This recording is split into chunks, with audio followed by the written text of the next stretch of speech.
What is up, guys? This is Derek Kirby back for Dallas Prospect Live, episode 1, if you will, of Dallas Prospect Live, as I immediately bang the desk. What up, Glad? First in the house now. This is a little bit unorthodox of a time. I'm going to shoot for earlier in the morning moving forward. I fully expect there to be kind of ho-hum participation numbers in these live streams, and that's why I'm segmenting out the individual pieces, the individual topics for separate uploads. But we're going to be trying this out. Yesterday was a nice little test run, if you will, but I am polishing things up in a different way today. In my mind, this is essentially episode 1 of Dallas Prospect Live. So we've got a couple topics today. There's not a post-game show because the Mavericks play tonight against the Pelicans, which means you got a rematch with Zion Williamson, and Dallas might have itself a little bit of a problem here because, as was breaking during the show yesterday, Maxi Kleber is listed as questionable, interestingly, but he is entering a 10 to 14 day health and safety protocols quarantine. Now, based on this, it sounds like there's unconfirmed results with his test. They couldn't confirm whether or not it was a positive test. As a result of that, as I roll here, let me flip this to boom, straight to the Maxi topic. As a result, they're having to wait for him to be retested now, today, and we'll know later whether or not he'll be actually available tonight. But in the likelihood that Maxi Kleber is not available, the Mavericks are going to be down another key player. That's 4 key players. Josh Richardson is still out. Dorian Finney-Smith, still out. Jalen Brunson, still out. Now you add Maxi Kleber to the mix. It is a bit of a disaster. It's a little bit of a convoluted mess for this team. And last game against the Magic, it didn't matter so much because you had the Michigan backcourt of 2011, 2012 running wild between Trey Burke and Tim Hardaway Jr. You can't count on that every night, though, so there will be some hardships that you encounter along the way. Now, with Maxi's case, this is especially problematic because during this 3-game winning streak for the Mavericks, Maxi had moved into the starting lineup. He's shooting a blistering... What was it here? A blistering 47% from 3, I think, this season. Yeah, 47.1% from beyond the arc for the Mavericks here during this stretch, during this winning streak, which is ridiculously effective. And yeah, his impact is immediate. Since he got injected into the starting lineup, things have been working a little bit better, and his ability to stretch the floor has been invaluable. Now, last year, Maxi had a career year, 9 points, 5 boards, 1.1 blocks per game. And he went cold shooting threes in the playoffs against the Clippers, ice cold, in fact. But he's a valuable piece to this roster, and he's a much better perimeter defender than he gets credit for. He put the clamps down on Zion Williamson last year when these two teams met up, and he needs a lot more credit for that ability. Obviously in the playoffs he had to take Kawhi several times, but he's got a lot more to offer this team. Let's see.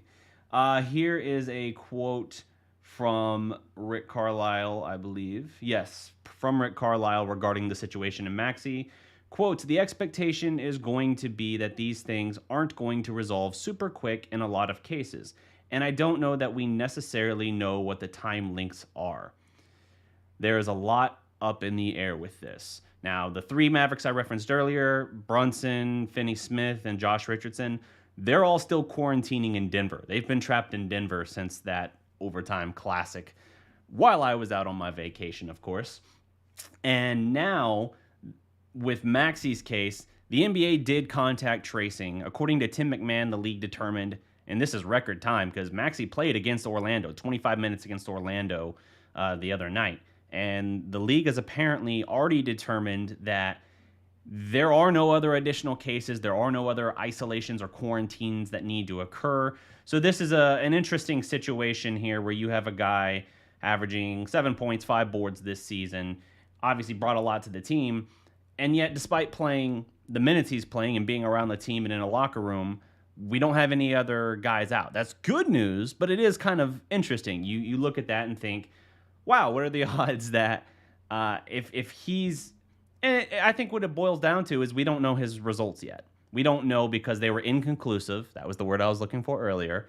They were inconclusive, and as such, they have to retest him today, but he basically had to go into that status, that uncertain status, while they figure things out. So a lot to consider here. Maxi's obviously a very critical piece to spreading the floor for us. He's a great rim protector. Again, averaged better than a block a game last year, especially with having not had KP through these first 9 games.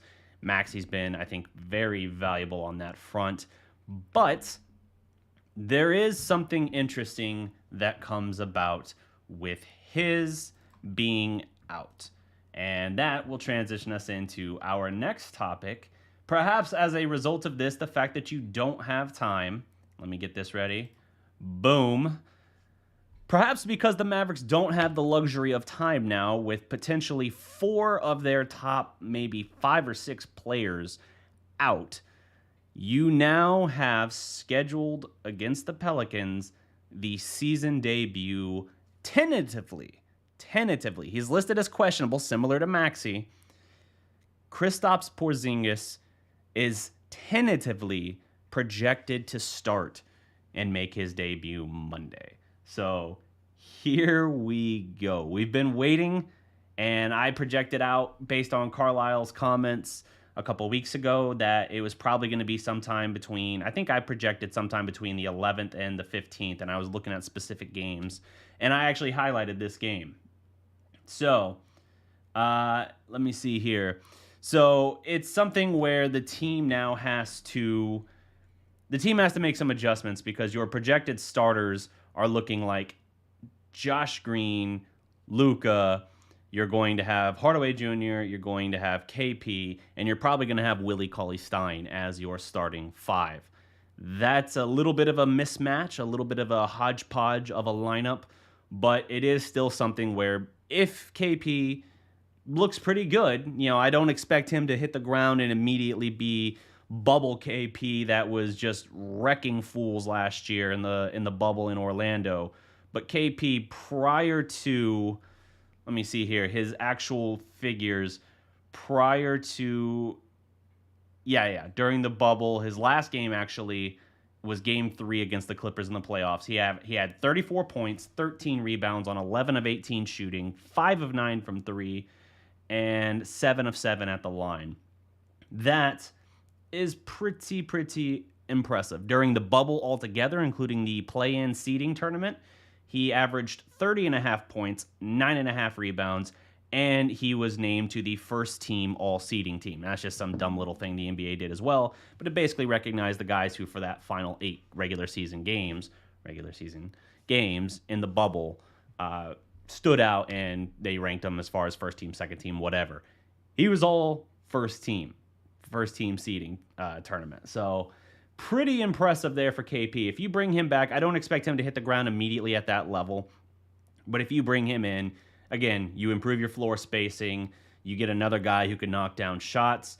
His conditioning might be a bit of a thing. I know KP had been talking in the previous weeks leading up to this that he was going to be ready to go when things came about, but as much as you try, you can go full speed in practice.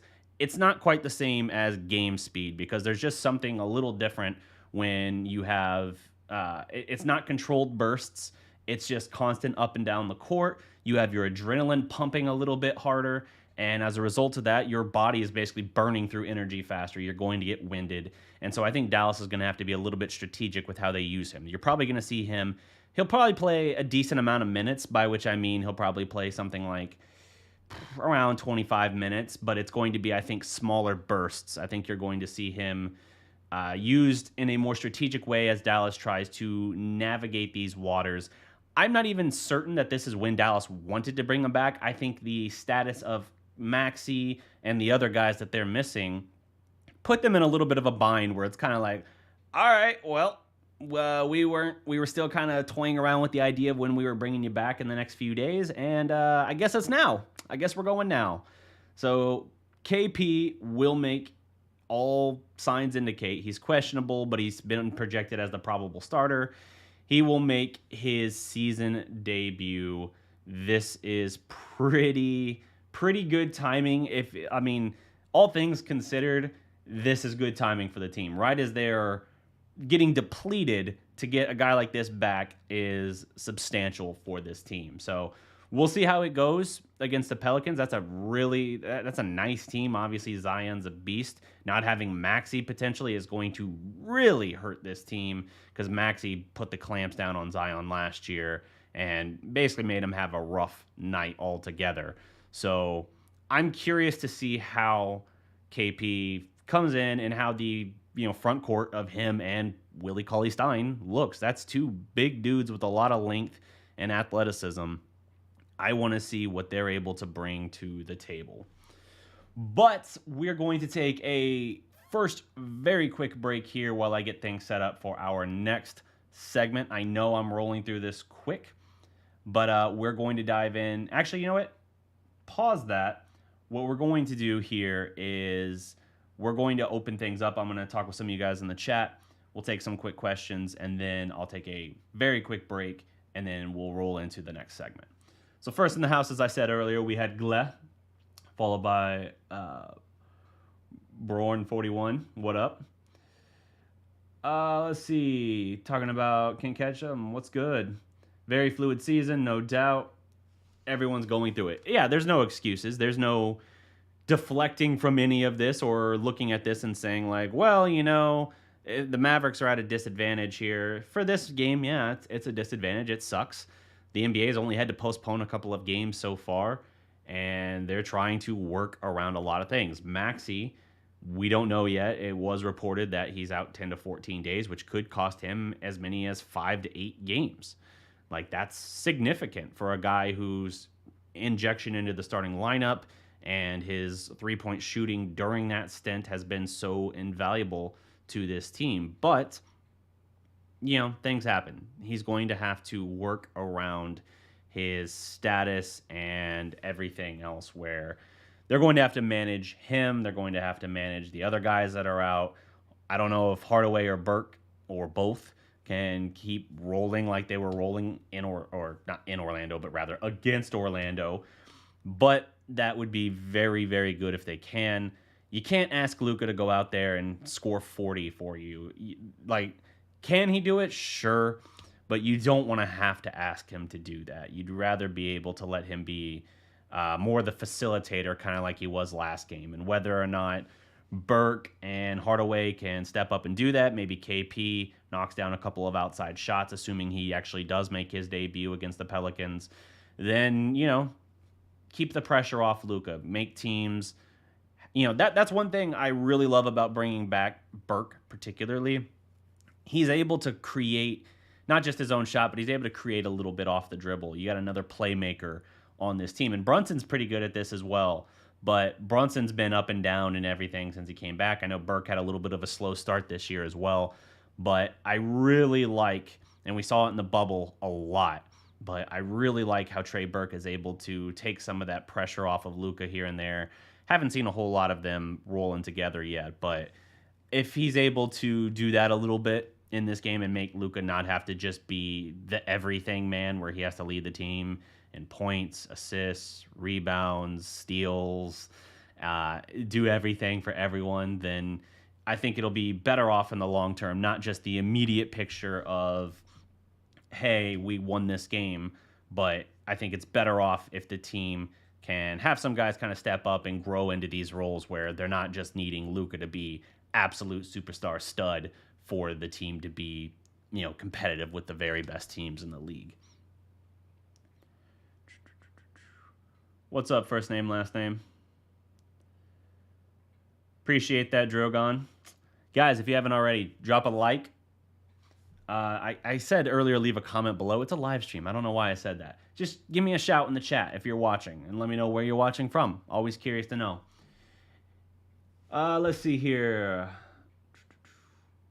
Milk Tea, will KP return tomorrow? He is slated, he's questionable currently, but he is projected to return against the Pelicans, which that game, unless I've just completely lost my sense of time and space immediately off of vacation, is tonight.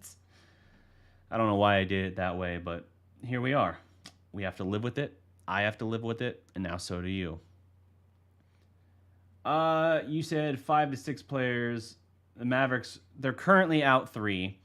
KP has not yet returned, and Maxi is now, it looks like, out as much as 10 to 14 days, although we're waiting for confirmation on that until he's retested today and we get the results, which, by the way, could drop at any time. I could literally be in the middle of this segment, and we get an update that says, oh, Maxi's here, in which case I say, well, that segment aged like a fine wine, all of 20 minutes. But, you know, you work with what you can. The point is the Mavericks are depleted. They're missing a lot of guys that they really need. And they're probably going to have to reach towards the end of the bench. And so I think you're going to see more Josh Green, who against Orlando got his first start of his career. I think you will see some Hinton. I think you will see maybe a little bit of Tyrell Terry. Maybe not on him just yet. But you're going to see some of these guys, including a certain potential X Factor, who we saw against Orlando play some good minutes. Now, he's a bit raw. It is his former team he was playing, but he's a bit raw offensively. But he brings a certain energy and athleticism and length that can't really be denied. So we'll see what happens there. I'll get into that segment momentarily. Only make us stronger, I believe. When we're healthy, we got this, says Kent. Yup. That spells Moon says KP is my favorite player in the league. Well, there you go. Your favorite player looks like he will be returning today, and this team needs him now.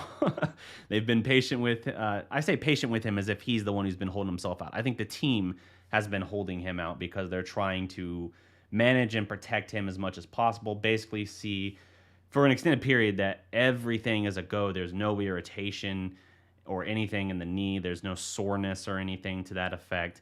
And now it looks like he's a go, and they're basically like, okay, you know, we might have still opted, were circumstances different, we might have still opted to wait another day or two to do this, but we need you.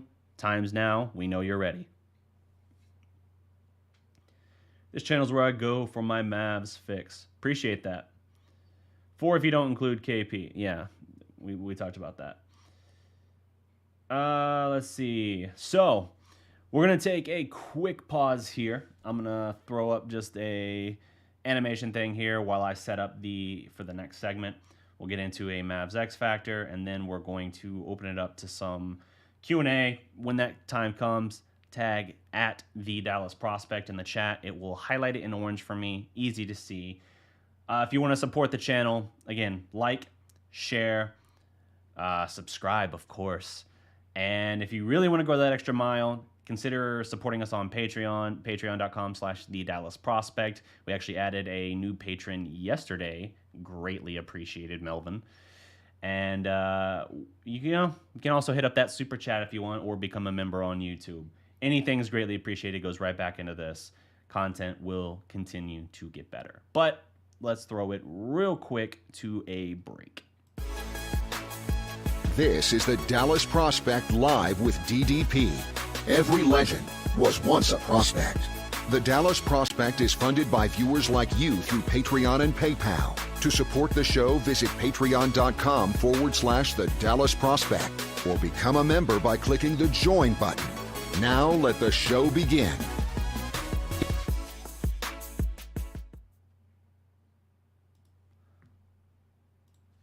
Was that a nice break for everybody? Yeah, I ran the short version of the clip up by accident. But, you know what? We'll roll with it. We'll roll with it for now. So, I mentioned earlier, the Mavericks are pretty much having to reach down the end of the bench. They're having to try and find guys who can help them. And I talked about the different the different rookies and young guys on this roster, one potential X factor that we could see might be Wes Iwundu. Now, he's raw offensively. He did play good minutes against Orlando. I don't think he scored in the game. I actually want to check that out now. He didn't take many shots, though. He brought energy, definite energy that leapt off the screen. And let me see here. Yeah, he played 32 minutes, 6 boards and an assist, 0 of 2 from the field, including 0 of 1 from 3, but he gave you 2 steals as well. He was a plus 17. Now, he did play for Orlando previously. He also was, I think, with the Rockets at one point. Or is he just from University of Houston? I forget, but he's one of those guys who he's always going to be far down the bench.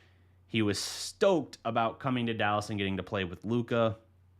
And, it makes sense. A guy like him, a 3-and-D perimeter type guy, a potential 3-and-D guy. He's got to, I think, continue developing that 3-point shot.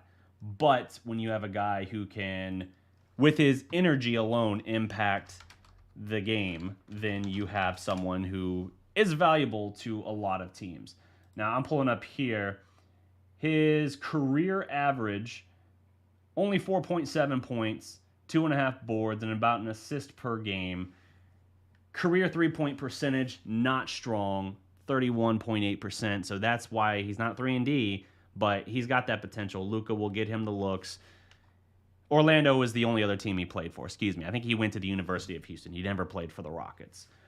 But he's got a little bit of something as far as his energy, defense, and length and all of that. And for that reason, for a bottom-of-the-roster guy, I don't mind him. But the Mavericks are going to have to reach further down the bench as they try to kind of weather this storm with a lot of their perimeter athletic guys out. And that puts us in this situation. So this is his 4th season. He's 26 years old. He's had 187 career games. So he's not a young pup in that sense. He's got some experience, but his best 3-point shooting season. And the reason I say that with any importance is because playing with Luka, you're going to have most guys increase their career best 3-point percentage because Luka's going to get them the looks. If they're on the court, he will help them bump that percentage up. His career best 3-point shooting year, his 2nd and 3rd year in Orlando, he was actually a 36, almost 37% 3-point shooter in 2018-19. The following year, he was 34%. Dropped off hard last year to 25%. And obviously not off to a super fast start this year, but limited opportunity until now. So I want to see what he can do. I want to see what he can bring. He's got some good length and athleticism. His perimeter defense, I think, is going to be necessary as the Mavericks potentially weather this storm. We'll see how long, again, that Maxi's out. We'll see how much longer the 3 Mavericks in Denver have to continue quarantining. They can't even quarantine at home. They're literally still hanging out in Denver, waiting to rejoin the team. And for it to be 2 starters in Finney-Smith and Richardson, then you're in a real bind. And for it to be a regular off your bench that's effective for you as well, and Brunson, that puts you at a disadvantage. Now, the first 2 are obviously lockdown perimeter defender types, so not having them is noticeable. In the last game against Orlando, the Mavericks did not force a lot of turnovers. It kind of reverted back to last year in that regard. Whereas the start of this year, Dallas was getting active hands in the passing lanes, breaking up pick and roll passes, whether that was Johnson, a lot of that was Richardson and Finney-Smith. So it was noticeable the one game without them. And in that game, with Orlando ravaged with injuries like they are, it didn't matter in the end. And then, of course, you had Burke and Hardaway Jr. absolutely lose their minds and go off. That's great, but you're gonna have to weather some of this storm. And Iwundu, he's shown himself to be capable as a perimeter defender. You're going to have to move into the rotation. Josh Green, who they've been trying to bring along kind of slowly. I know they started him and he played 15 minutes against the Magic, but you're gonna have to get some of these athletic, rangy types out there, and maybe you see a little bit of Tyler Bay potentially. I don't know. But this is something that Dallas is going to have to consider and basically make a determination on how they're going to proceed with the next few games until they get everybody back, until they weather the last of the storm. These guys have to be out 10 days. If they have a positive test, and that's why they're still in Denver quarantining, and it's not a situation like Maxi where it's kind of unconfirmed and it's up in the air, inconclusive, then in that situation, you have to wait at least 10 days. After 10 days, you're not contagious anymore. And so after 10 days, you can get retested and rejoin the team. Now, I had some experience with that myself when myself and my family had it. And yeah, we retested at the end of 10 days, came back negative.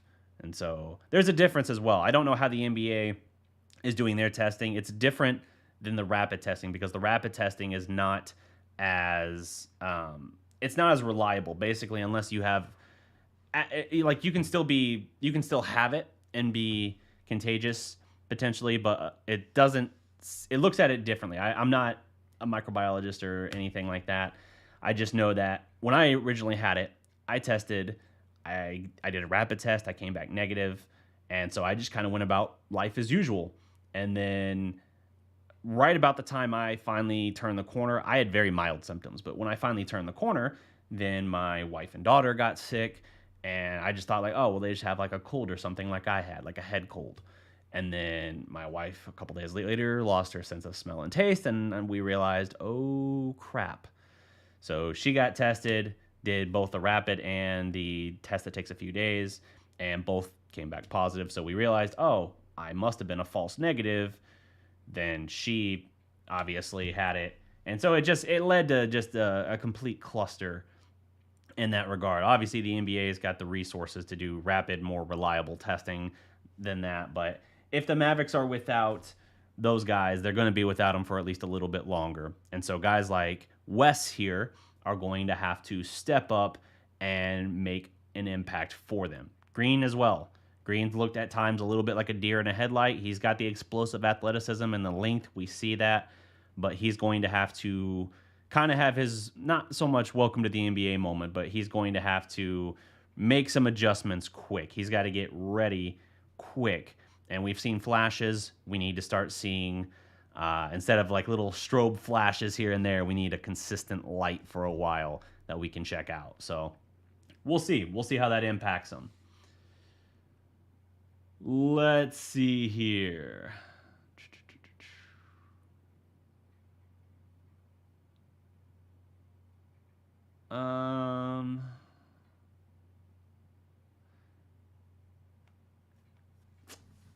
KP should be traded.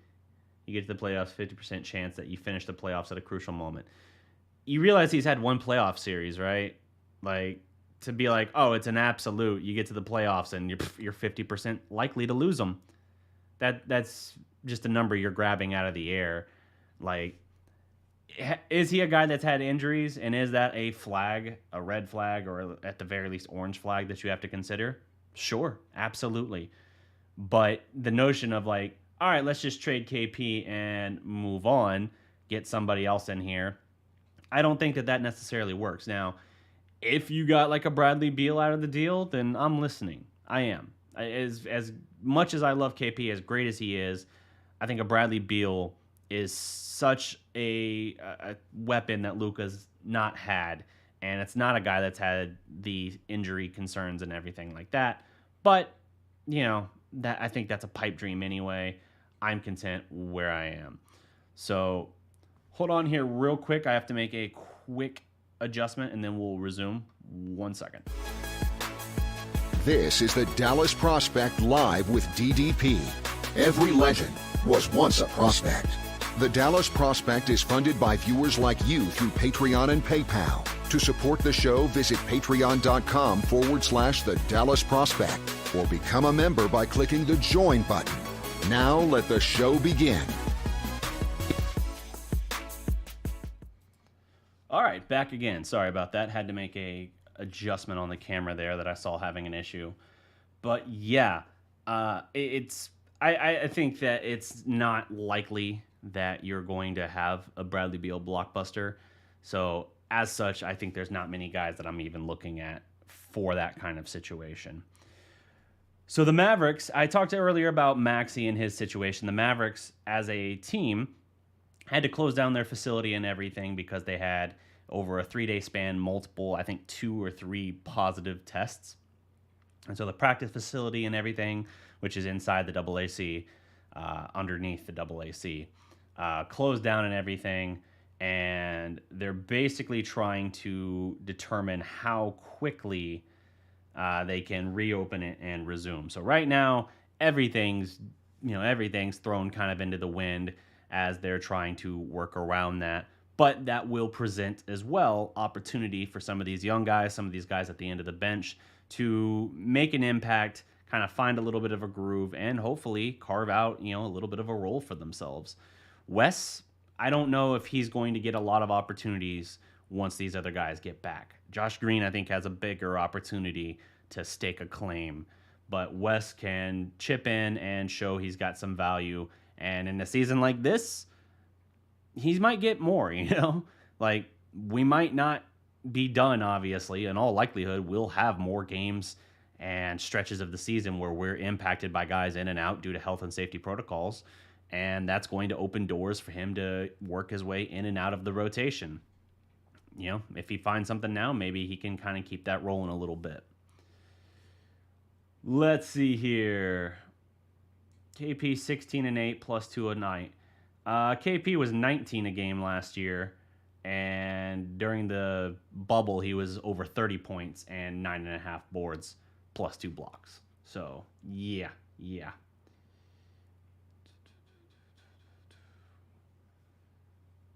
Let's see. How many minutes will KP play tonight? KP's probably looking at something, and this is just my projecting a guess. I'm guessing he's going to be around 25 minutes. I think they'll keep him a little bit on the lower end than usual. It might be even less than that, but we'll see. They're going to work his way back in, but situation being what it is, they do need him out there.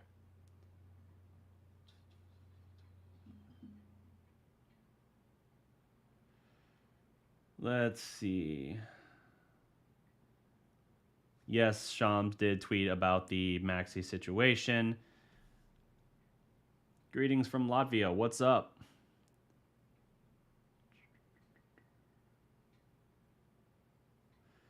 In my opinion, it'd be a much better risk to let KP... Wait. It would be much more of a risk to let KP play. Better to take an L than risk his health. Why is that? I mean, they wouldn't be throwing him out there if they weren't certain that he was fine in that situation. They need him, and they're having to lean on him maybe a touch earlier than they would want to, and they're being ultra conservative about this approach. But I don't think they're going to throw him out there unless they're certain he's good to go. He's been practicing for weeks. He's been going full speed. He's been saying for weeks that he's ready. He's ready to hit the ground running. So I'm not worried about KP in that regard. I think the only question here is whether or not they play him his typical minutes, which is around 30 or so, or if they try to scale him back more. If they don't let him play 30 or 35, but they play him more around 25. I think that's what you'll see, and I think you'll see shorter bursts of him on the floor as they try to limit his fatigue and potential slip or anything like that. That's just something where, for a guy whose injuries came about through contact and not through non-contact, it's harder to manage because really it boils down to probability at that case. It's not like, hey, he was getting fatigued either from too many games or too many minutes or not enough rest, whatever, and then as a result, his knee just kind of, the muscles were weak, and so the knee just went the wrong way or something like that. It's not that. It's, hey, he banged knees on this particular play, and that happened. Now, there still could be a fatigue element to that, but it's different than just straightforward, like, oh, play him fewer games or fewer minutes. At that point, you're just managing probability. It's not so much of a... it's not the same. You can't just look at it and be like, oh, well, here's the perfect blueprint to managing his health and everything, where you're getting full-blown unicorn like we saw in the bubble, but without the, without the limitations or the risk of injury. That's just the difficult situation with it. The Mavericks thankfully have one of the best training staffs in the league, really in professional sports. And so we'll see what they're able to do with that. Shams tweeted, KP is back today officially. Perfect. There we go. So KP, the return is Monday. It is today. What is Josh Green's ceiling? I always hesitate to make player comps because I think that the natural inclination is to try and put a higher ceiling on it. Like, how many explosive point guards come out and you hear like, oh, he's Russell Westbrook. Okay, we heard that about Dennis Smith Jr. And, Dennis's issues aren't all his own, but at the same time, it's like, well, you have so many guys come out and get that kind of comp. None of them live up to it. And so I think with Green, he has a chance to be a solid role player for the team. I think he can be a good 3-and-D option for years to come in Dallas. I think he has a chance to be an elite 3-and-D guy in Dallas. But as far as player comps, I shy away from those. Watching from Manila, Philippines. What up?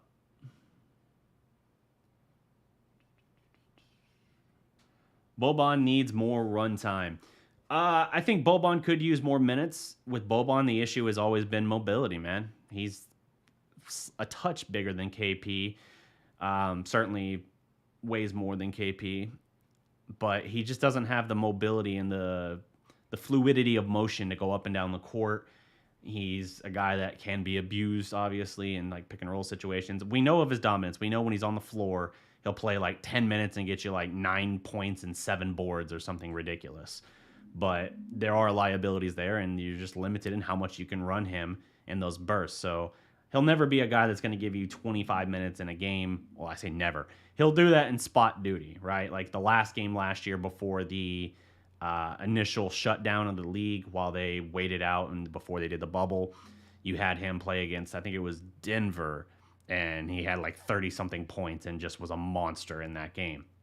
That's great, but you're not going to get anything like that consistently from him in terms of minutes or performance. That's just never in his career, and he's in his 30s now, has he ever done that.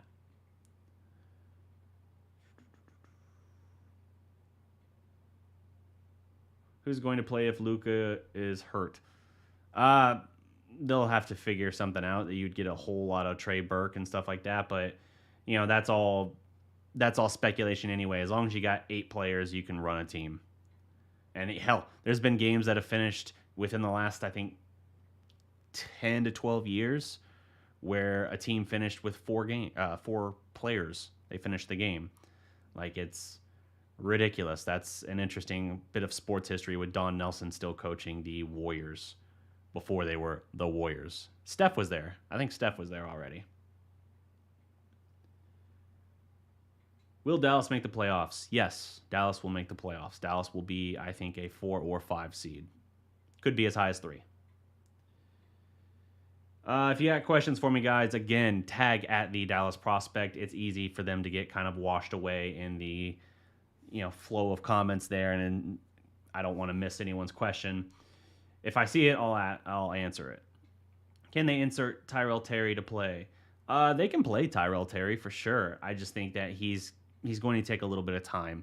He's a little bit of an undersized guy. Yes, he's 6'2", but he's only like $185. He doesn't have the same shiftiness or quickness necessarily of even like a Trae Young. He does have great marksmanship, but I think he has to adapt a little bit to the speed of the NBA and the length of the guys he's going against. It's different than college. Even though he was a stellar three-point shooter in college, it's just different. And sometimes when you have a guy that's a marksman, even Seth Curry was this way. Hell, Steph Curry was this way.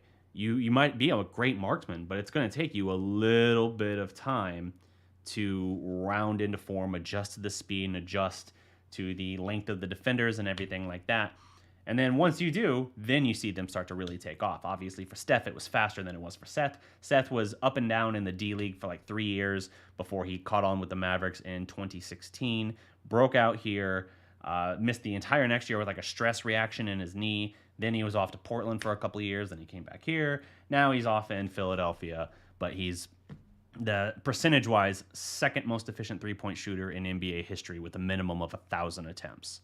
That's impressive. He was not anywhere close to that in his first 3 or 4 years.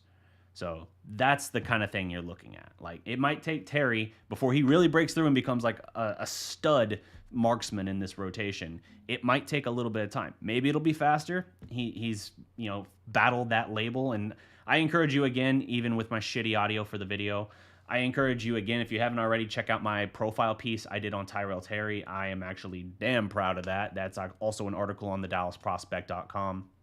I think it was a really good profile piece on Tyrell Terry, a little bit about his background and upbringing and all that, and just kind of how he's always fought against that label.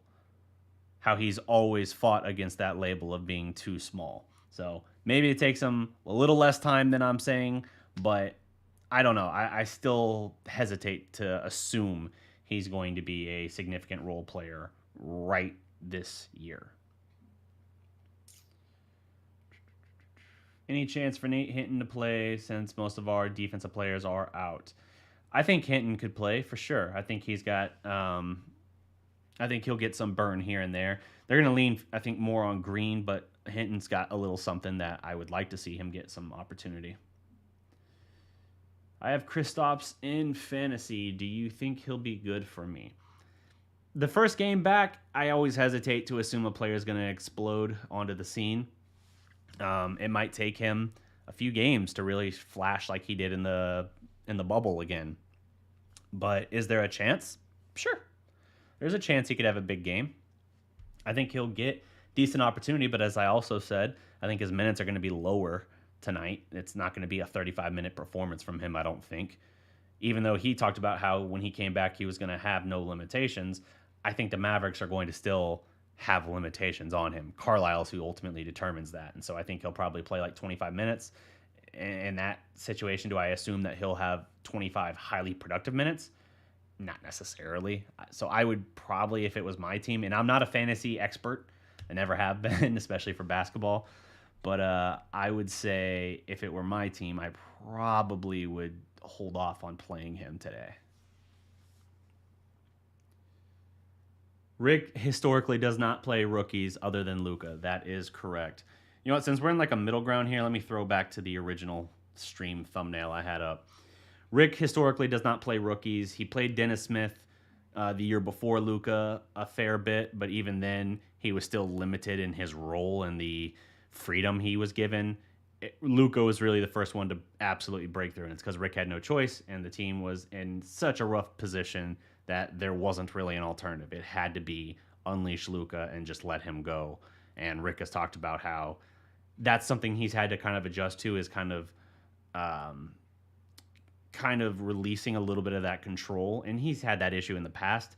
He bashed heads with Jason Kidd when Kidd came back for his second stint in Dallas, because Kidd is a floor general and he wanted to do things his way, whereas Rick always, called the offense, called the plays from the sideline, and he was used to having the control. And so they bashed heads a little bit before eventually Rick gave Kidd that leeway. Okay, you run the offense, you take care of all that. It just kind of had to work to that way. Rondo and Rick butted heads for similar reasons, but they hadn't built up that trust, and Rondo had no interest in working things out, whereas Kidd did. And so that went the way that went. And with Luka, there was never that attitude problem. It was just Rick understanding, hey, if I want to get this kid's best, if I want to harness and utilize what makes him so special, I need to concede some of this control that I want to have over the play calling and things like that. So it's just a situation where you got to manage it and you got to work with what you got. Luka was the first time that Rick was like, Yep, rookie or not, this guy needs to have that freedom.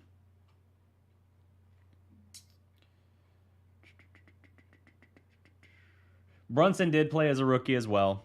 Again, Brunson being a 4-year guy at Villanova, 2-time champion, All-American, all that. I think Rick respected and understood that Brunson always played more mature than his inexperience as a rookie showed.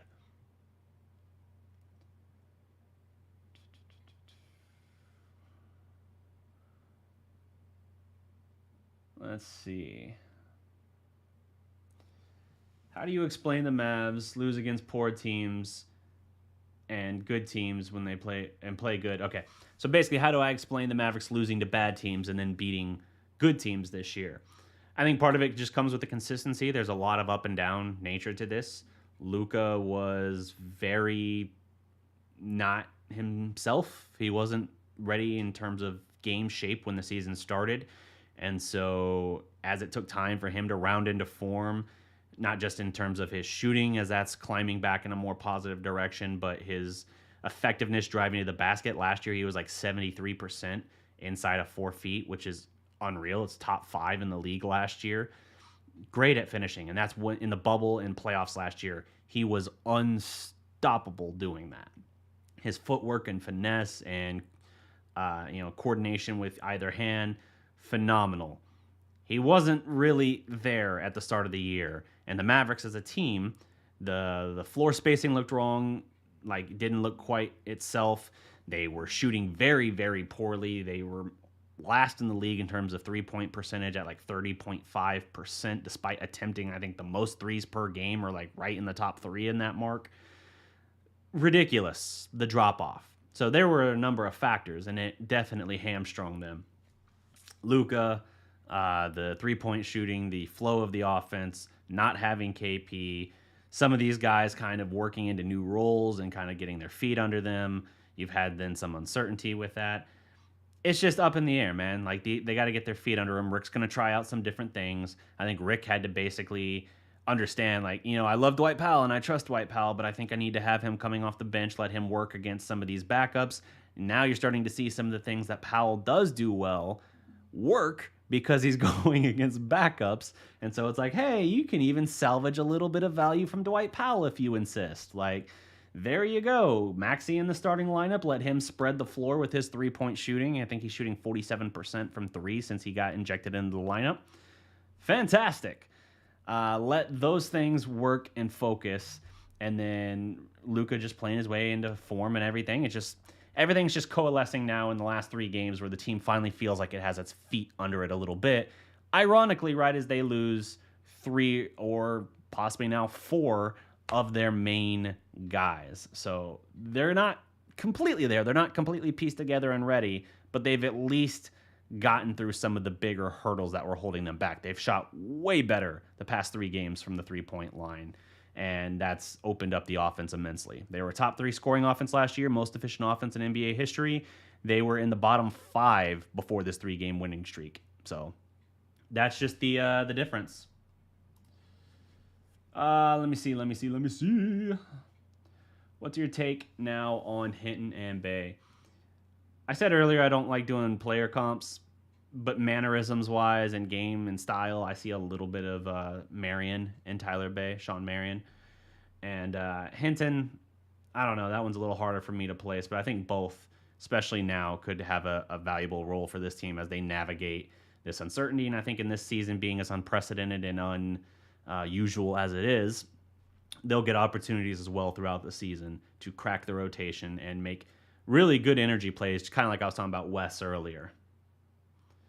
Do you think a lot of NBA games will start getting rescheduled/delayed? Yes. We've had a second one happen just recently. Seems like a lot of teams are dealing with small cases and outbreaks and things like that. But I imagine we'll have a fair number of games get postponed. I don't know that we'll get outright canceled unless we're getting up against the end of the season and the start of the playoffs, but I imagine we probably will have a dozen plus games. I'm talking about over the course of the whole season league-wide, not Mavericks necessarily, postponed or potentially even outright canceled. So, yeah, I imagine we'll get a lot more of that.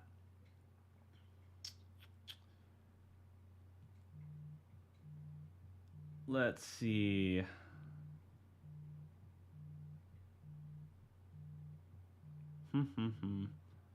Latvian watching from Iceland. Appreciate that. What's your take? Oh, I already read that one. Do you think KP will be able to overcome his injuries and be consistently available to play? I think Dallas and KP are both kind of figuring out how to walk that line. He obviously exploded onto the scene and out of his rusty, inconsistent play once he moved to the 5 last year, but that also kind of puts him a little bit more at a vulnerability in terms of that contact I was talking about.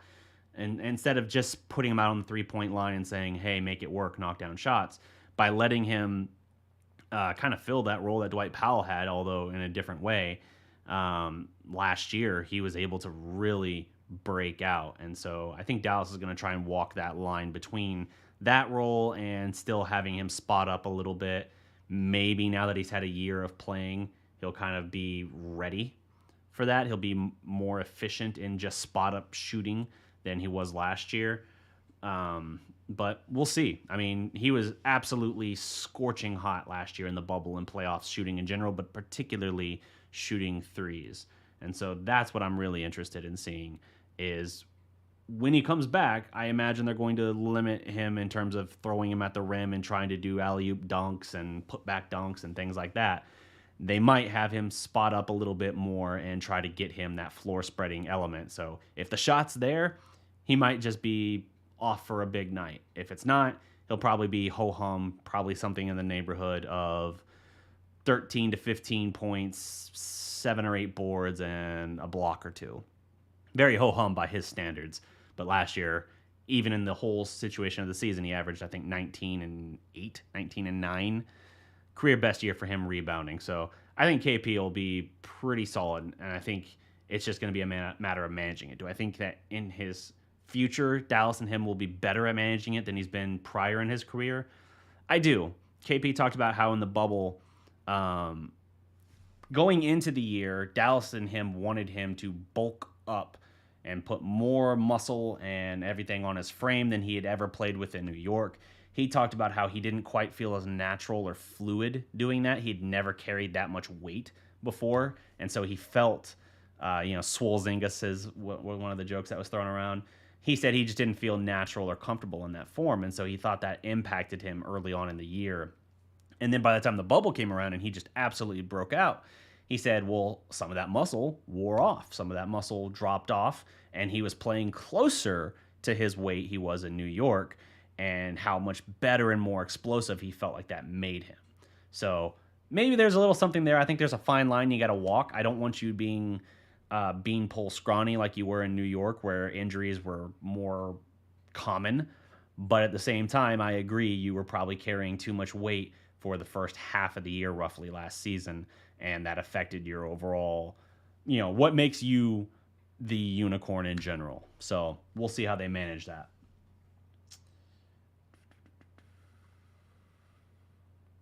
Video saying we should trade for Zach LaVine. That's one of those, fantasy trade machine things out there. Is it intriguing? Yeah, but I got to see what you would want to give up for it. And while he's a fantastic offensive player, obviously he just had like a 45-point game or something. You got to consider as well, he's not a great defender. And yes, we've got a lot of those now. We've got a lot of solid perimeter defenders, but again, depending on what you're sending out the door to get them, might or might not be worth it in the long run. This team needs defense more than it needs offense.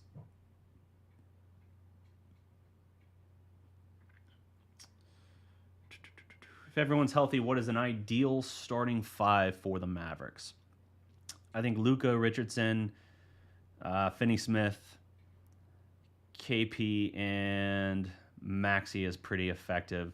It's all matchup driven, really. Like, it depends on who you're playing that night. How you wanna run that, who's hot at that time. Like, I think your default one, I'd like to have both wings be lockdown defenders out there, 3-and-D types.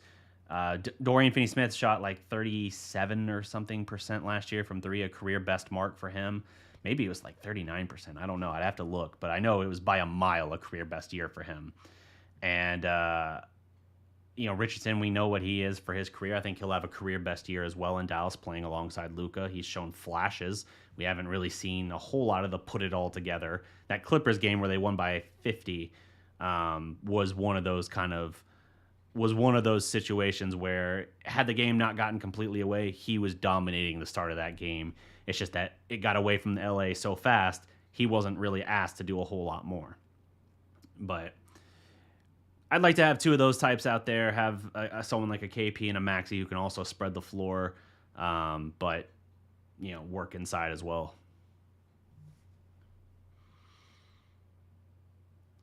From Japan, what's up? Do I think KP will play power forward or center? That's an interesting question. They ran him a lot for the first half of last year at the 4. And again, once Dwight Powell went down with the Achilles, KP moved to the 5, and that's when he really broke out. KP was always resistant to playing the 5. He always preferred playing the 4 in New York. And I think he's better suited at a 5. It's just how they utilize him in that. And I think that he'll probably play more at the center position than he will at the power forward.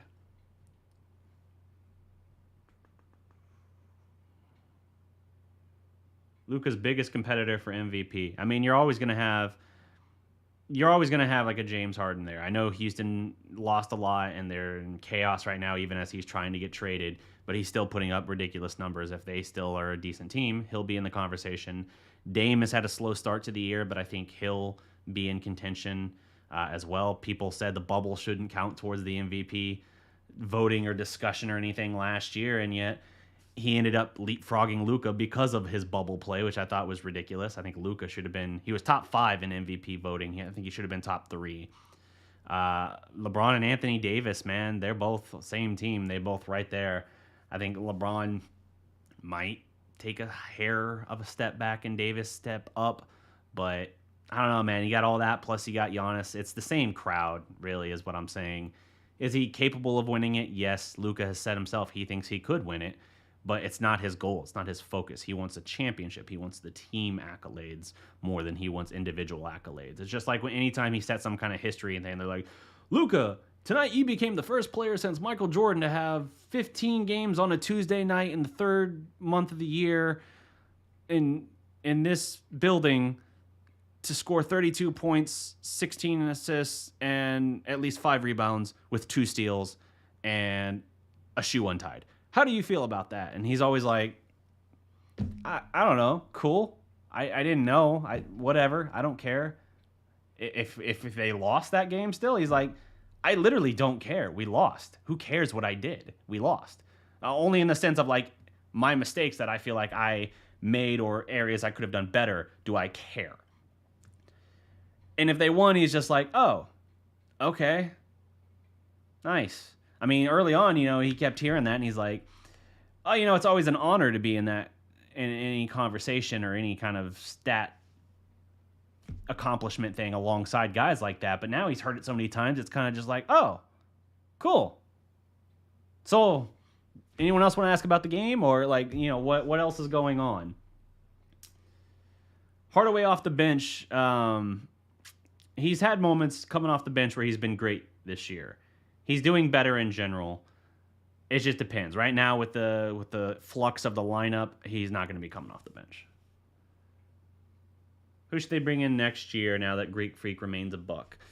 I think I'm going to do a whole segment on that where I break that down more so. I think their options are more reasonable now, but I think that it will be better in the long run rather than trying to get the one big fish that may or may not bite on the line. I'd rather make these, 3 or 4 moves that make the team a lot better overall.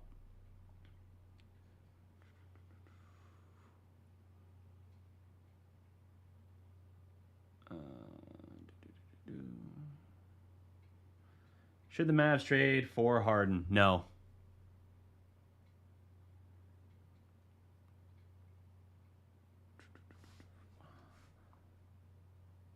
Yeah, so I think that's going to have to wrap up my time. Oh, wait, hold on. Before I wrap up, hold that thought.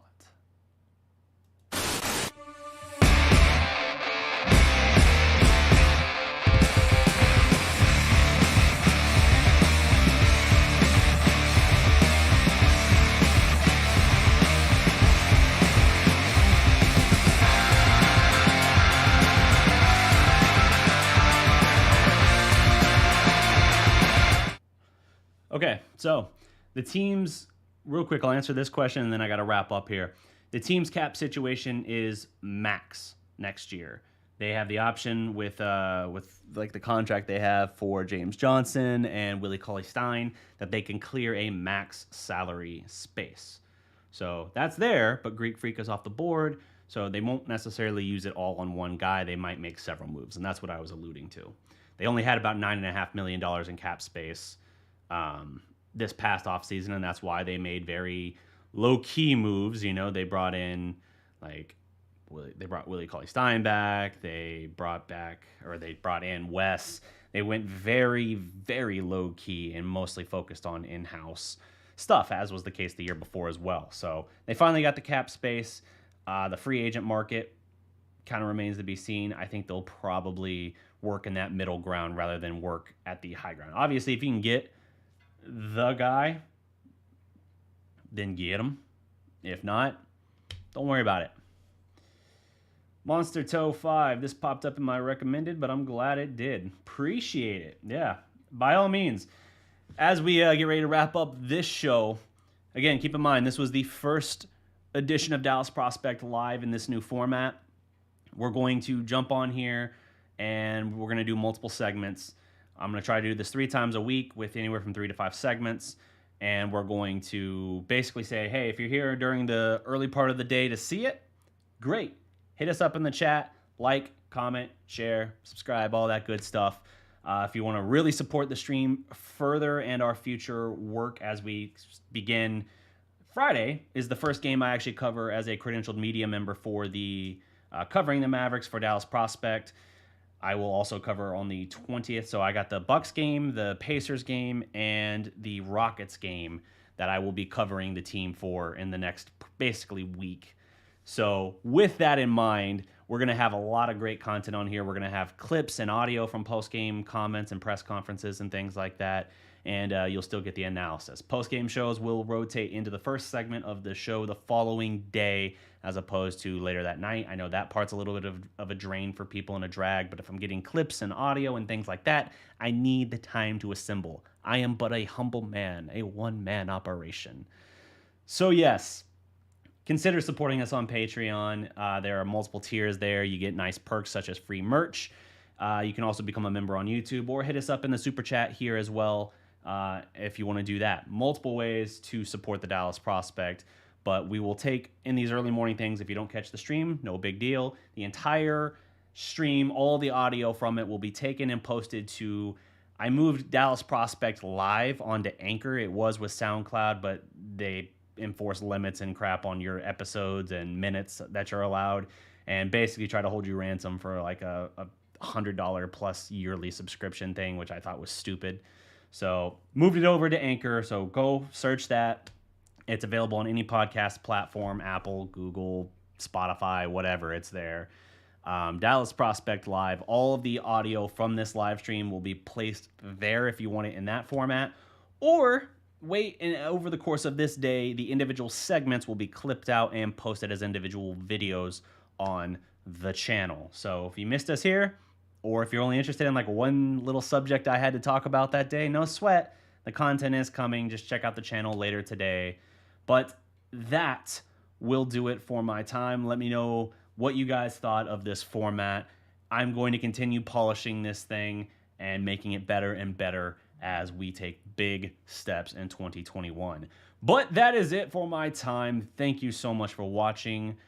Until next time, remember, every legend was once a prospect. Peace.